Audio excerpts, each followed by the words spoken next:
नमस्कार मैत्रिणींनो, मी डॉक्टर मंगल सुरेश ताठे आपल्या सर्वांचे आपल्या पिसादेवी डॉक्टर ताठे या यूट्यूब चॅनलमध्ये सहर्ष स्वागत करत आहे.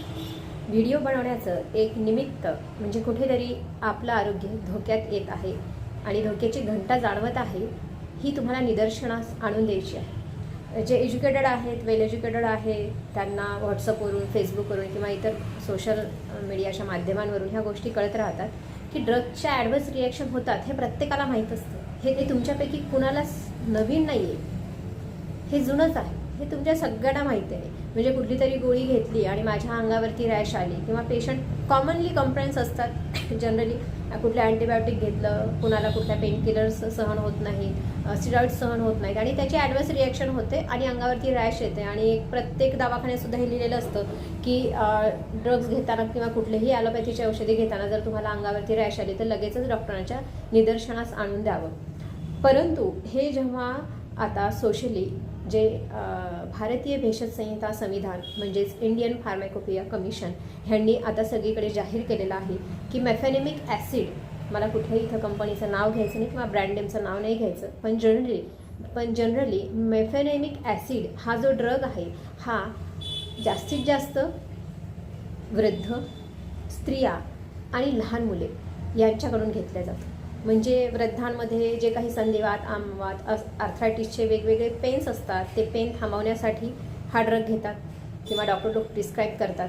त्याच्यानंतर लहान मुलांमध्ये जर पॅरासिटामॉलने ताप कव्हर नसेल तर त्याच्या पुढची स्टेप म्हणजे मेफेनेमिक ॲसिड देतात. त्यांनी तो कंट्रोल करण्याचा प्रयत्न करतात. आणि तिसरा टप्पा म्हणजे स्त्रियांमध्ये जनरली हा भाग केव्हा दिसायला येतो केव्हा ही गोष्ट केव्हा हा ड्रग घेतला जातो तर पाळीच्या दरम्यान. आजकाल मुलींमध्ये जी काही सहनशीलता कमी झालेली आहे त्याच्यामुळे पाळीमध्ये पोट दुखायला लागलं की आपण लगेच मेडिकलवर जातो, काउंटरवर जातो आणि हा काउंटर ड्रग आहे, हा तुम्हाला इझिली अवेलेबल होतो. पोट दुखतंय म्हटलं की जनरली ही टॅबलेट तुम्हाला सगळ्यांना पाठही असते. स्पेशली ज्यांचं IVF किंवा गायनेकोलॉजिकल व्हॉटेवर काही प्रॉब्लेम असले तरी पोटदुखीसाठी हा ड्रग देणार म्हणजे देणारच. म्हणजे मग ह्याचे साईड इफेक्ट काय आहे तर ड्रेस सिंड्रोम हा होऊ शकतो. मग ड्रेस सिंड्रोम म्हणजे काय? Drug reaction with eosinophilia systemic symptoms syndrome. म्हणजे काय? इओसिनोफिलिया म्हणजे काय तर यामध्ये शरीरावरती एक विशिष्ट रॅश यायला लागते आणि ही रॅश कधीकधी एवढ्या जास्त प्रमाणात होते की यामध्ये सिस्टमिक इन्व्हॉल्वमेंटसुद्धा दिसतात. सिस्टमिक इन्व्हॉल्वमेंट म्हणजे काय तर तुमच्या ज्या काही सिस्टम्स आहेत, तुमची एक्सक्रिटरी सिस्टम असू दे, कार्डियक सिस्टम असू दे, डायजेस्टिव्ह सिस्टम असू दे, व्हॉटेवर तुमच्या ज्या काही आहेत, जेवढ्या सिस्टम्स आहेत तुमच्या कार्य करणाऱ्या, तुमचं शरीर चालवणाऱ्या ज्या काही यंत्रणा आहेत, थोडक्यात सांगायचं तर या यंत्रणांवरती त्याचा इफेक्ट होऊन तिथलं इन्फेक्शन होऊ शकतं. म्हणजे ही रॅश फक्त तुमच्या अंगावरतीच न येता ही रॅश तुमच्या बाह्य त्वचेवरच न दिसता ही आतमध्ये सुद्धा हे इन्फेक्शन वाढू शकतं. याचा परिणाम तुम्ही जर कंटिन्युअसली दर महिन्याला मुलाला किंवा नेहमी जर आईवडिलांचे सांधे दुखी होत आहे किंवा दर महिन्यालाच पिरियड येत आहे आणि तुम्ही तुमच्या घरच्या स्त्रियांना पेनकिलर घेण्यास उत्स्फूर्त करताय किंवा घ्यायला सांगताय, पोट दुखतंय का घे गोळी बस शांत, हा पर्याय नसतो. तुम्ही कुठेतरी हे बघणं गरजेचं आहे. कुठेतरी या तिन्ही समाजातील घटकांना तुम्ही सुरक्षित ठेवणं गरजेचं आहे जेणेकरून की कुठलीही इमर्जन्सी येणार नाही. अचानकपणे जर रॅश आली, जी त्वचेवरची रॅश आहे ती इझिली लक्षात येऊन जाते. तुम्ही तुमच्या जे काही फॅमिली डॉक्टर्स आहेत त्यांना सांगून तुम्ही ते कव्हरही करू शकता. परंतु जर याची वारंवारता वाढली तर तुमच्या सिस्टीम्सवर याचा परिणाम होतो आणि या सिस्टीम्सवर परिणाम झाल्यानंतर त्याचे पुढे चालून तुम्हाला साईड इफेक्ट्स जास्त प्रमाणात पाहायला मिळतील. आणि याची हिस्ट्री कुठेतरी असेल की तुम्ही वारंवार तुमच्या मेडिसिन्समध्ये घेतल्या गेलेलं मेफेनेमिक ॲसिड. बरं, ही फक्त आता निदर्शनास आली म्हणून आपल्याला कळते. आपण नेहमीच म्हणजे मी बऱ्याचदा बघते किंवा आमच्या सरांची ॲलोपॅथी प्रॅक्टिस आहे, सर आयुर्वेदिक पण देतात किंवा मी पण जेव्हा बरेचदा बघते तर तेव्हा बरेचदा तर पेशंट मनाने पण घ्यायला लागतात. म्हणजे काही दुखलं की जसं काय त्यांना असं वाटतं हा हक्क आहे आमचा गोळ्या घेणं, परंतु हा अजिबात तुमचा हक्क नाही. याच्यावर कुठेतरी कंट्रोल आहे हे लक्षात घ्या. तुमच्या जीवाला काही झालं तर ह्याचा परिणाम इतर लोकांवरतीही होतो, तुमच्या घरातही होतो. आणि ह्या ज्या ड्रग्स कॉमनली घेण्यात येतात ह्याचं जेव्हा निदर्शनास येतं की याचे साईड इफेक्ट्स आहेत तेव्हा त्यांचा वापर कमी करण्यात येतो, त्यांच्यावर बंदी आणण्यात येते. अशा भारतामध्ये बरेच ड्रग्स आहेत ज्याची बंदी आहे पण तरीही अजून ते ड्रग्स वापरणं सुरूच आहे. मैत्रिणींनो, खास करून तुम्हाला लक्षात घेणं गरजेचं आहे, कारण माझ्याकडे जो काही वर्ग येतो, लहान मुले, मैत्रिणी आणि वृद्ध, ह्या तिन्ही वर्गांनी हा ड्रग कुठे ना कुठे घेतलेला असतो. रादर काही जण तर त्याच्यावरती डिपेंडंट असतात, म्हणजे ते घेतल्याशिवाय, म्हणजे मला डायरेक्टली सांगतात, हो पोट दुखल्यानंतर घेतो टॅबलेट, किंवा बरेचदा IUI-IVF करणाऱ्या ज्या स्त्रिया असतात किंवा त्यांची जी ट्रीटमेंट सुरू असते त्यामध्ये पण पेनफुल कंडिशन असतात ह्या,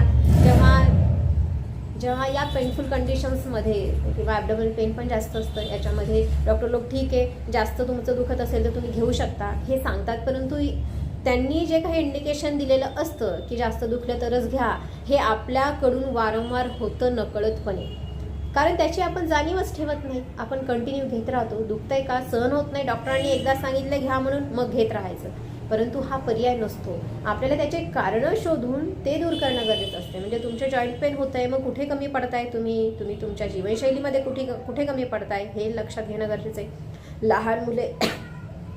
लहान मुले वारंवार आजारी पडत आहेत. लहान मुलांना वारंवार जर सर्दी ताप खोकला होत आहे, ताप कंट्रोल होत नाही, मग प्रत्येकच वेळेस त्याचं रूपांतर मलेरिया, डेंग्यू, टायफॉईडमध्ये होऊन तुम्ही ॲडमिट करून त्याच्यावरती नको त्या अँटीबायोटिक्सचा भडीमारा करण्याच्या अगोदर बघा तुमचं मूल बाहेरचं खातंय का, तुमचं मुलाचा आहार नीट आहे का, तुमचं मूल योग्य वेळी जेवण करतंय का, तुमचं मूल सकाळी लवकर उठून त्याचं पोट साफ होत आहे का, किंवा तुमचं मूल रात्री झोपताना त्याचं व्यवस्थित सगळं काही जी दिनचर्या आहे ती व्यवस्थित आहे का, ह्या गोष्टी तुम्ही तपासणं गरजेचं आहे.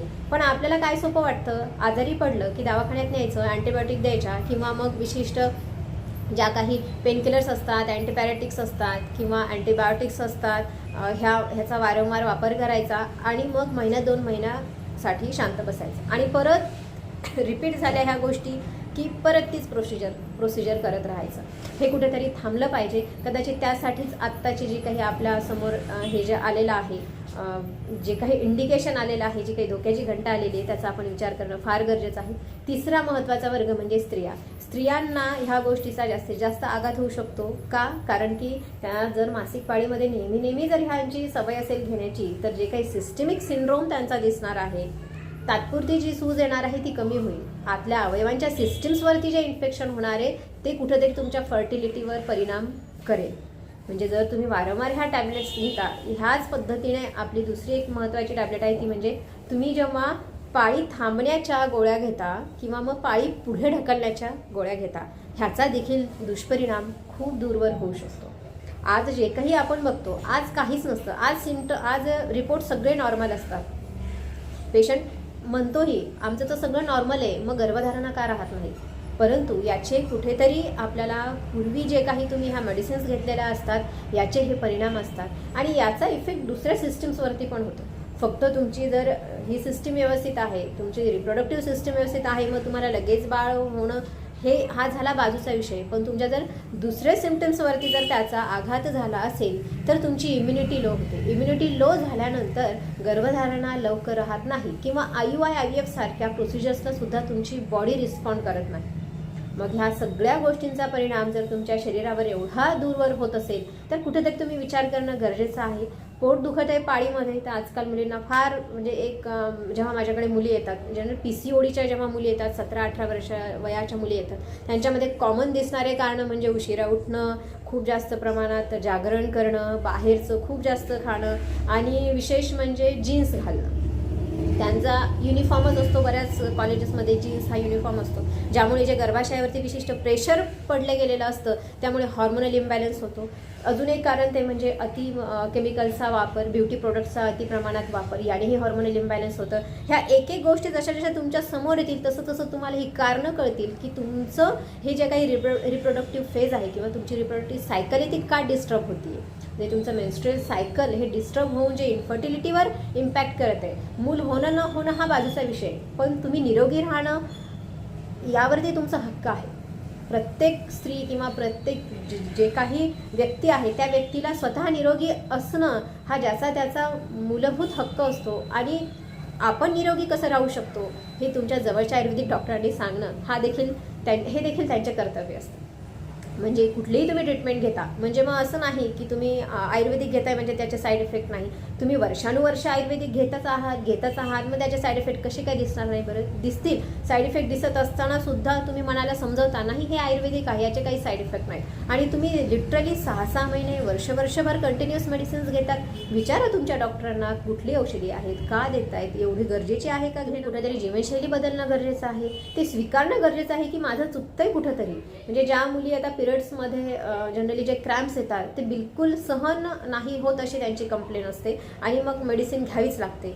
पण तुम्ही पिरियडमध्ये कुठला आहार घेता, म्हणजे तुम्ही तिखट तेलकट मसालेदार बाहेरचं, म्हणजे पिरियड असले की मग कुरकुरे चिप्स, म्हणजे हे इतकं भरमसाठ घरी साठा असतो किंवा डेली 1-2 पॅकेट्स लागतात असं सांगतात. म्हणजे बरेच जण सांगतात असं, बऱ्याच जणी असं सांगतात की नाही लागतं, चव नाही लागत अन्नाला, मग आम्ही हे खातोच. म्हणजे तुम्हाला हे कळतंय का याचं महत्त्व, की हे पुढं तुमच्या आयुष्यावरती खूप मोठा परिणाम घडवू शकतं, परिणामापेक्षा दुष्परिणाम घडवू शकतं आणि आपली पुढची पिढी खराब होऊ शकते. आजकाल इन्फर्टिलिटीचं प्रमाण खूप वाढलेलं आहे. म्हणजे पूर्वी काय म्हणायचे की आपण आयुष्यात आलं तर आपल्याला काय विचारणार, की बाई ग, किंवा एका स्त्रीला काय विचारणार, तुला मुलं किती, काय करताय, तिला हे विचारलं जायचं की मुलं किती, काय करतात. म्हणजे तिचं फर्टिलिटी याच्यावरून, ती आई झाली आहे की नाही याच्यावरून तिची समाजातील प्रतिष्ठा ठरवली जात असे. आता वातावरण खूप बदललेलं आहे आणि यामुळे काय होत आहे की इन्फर्टिलिटीचं प्रमाण वाढलेलं आहे, त्याच्यामुळे नात्यांमध्ये बरीचदा कलुषितता येत आहे, घरातील वातावरण पण बिघडत चाललेलं आहे आणि याचा परिणाम कुठेतरी होतोय समाजावरती. म्हणजे जवळपास तुमच्याही आजूबाजूच्या एरियात पाहिलं तर बाळ होण्यासाठी ट्रीटमेंट घेणाऱ्यांची संख्या दुपटीनं तिपटीनं वाढत चाललेली आहे. परंतु मी माझं कुठेतरी लहानपणापासून जीवनचक्र जीवनशैली बदलणं गरजेचं आहे हे समजून घेणाऱ्यांची संख्या फार कमी आहे. हे समजून घेणं गरजेचं आहे. विषय एकच होता, ड्रेस सिंड्रोम, मेफॅनेमिक ॲसिडचा अतिप्रमाणात वापर करू नका. तुमचं आरोग्य तुमच्या हातात आहे. शक्यतोवर तर जीवनशैली बदलण्याचा प्रयत्न करा. तुम्हाला जे काही आजार आहे त्याचा आयुर्वेदिक सोल्युशन निवडा. पंचकर्माचा आधार घ्या, जेणेकरून की शरीरातली घाण निघून जाईल, शोधन होईल. प्रत्येकच वेळेस दाबून त्याचा स्फोट होण्याच्या अगोदर शरीराची काळजी घ्या आणि निरोगी राहा. आपल्याला ही माहिती आवडल्यास लाईक आणि शेअर करायला विसरू नका आणि आमचे पिसादेवी डॉक्टर ताठे हे यूट्यूब चॅनल नक्की सबस्क्राईब करा. धन्यवाद.